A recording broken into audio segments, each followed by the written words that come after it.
La prophétie ignorait André Malraux, ce géant qui ne fut jamais suspecté d'aimer les chemises noires ni les bottes ferrées. Écrivait le 3 juin un hymne censé concise d'une plume tranchante comme l'acier.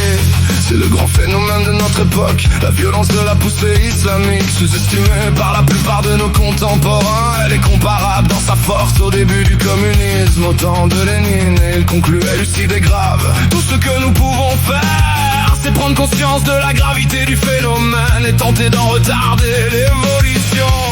70 ans plus tard, que reste-t-il de cet avertissement? Rien, ou plutôt son exact contraire, ce qui nous gouverne. De gauche comme de droite n'ont pas retardé l'évolution.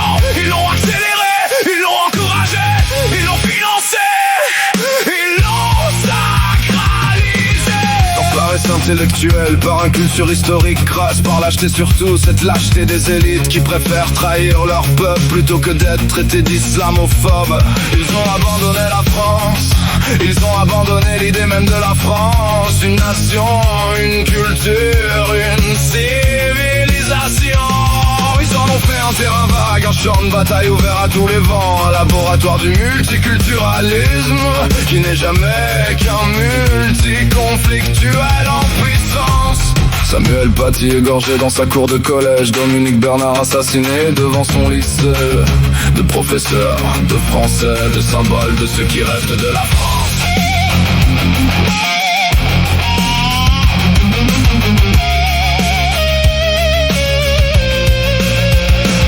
La transmission, la parole libre, la raison, ils sont les premiers morts visibles d'une guerre que nos dirigeants refusent de nommer.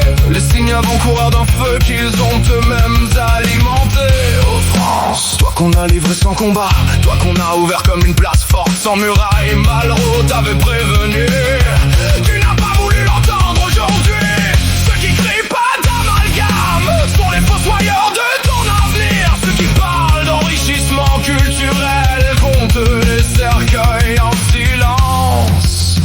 L'histoire jugera et elle sera sans pitié pour ces élites qui, par bêtise et par peur, ont préféré trahir leur pays plutôt que de le défendre. Malraux avait vu juste, nous avons choisi de fermer les yeux.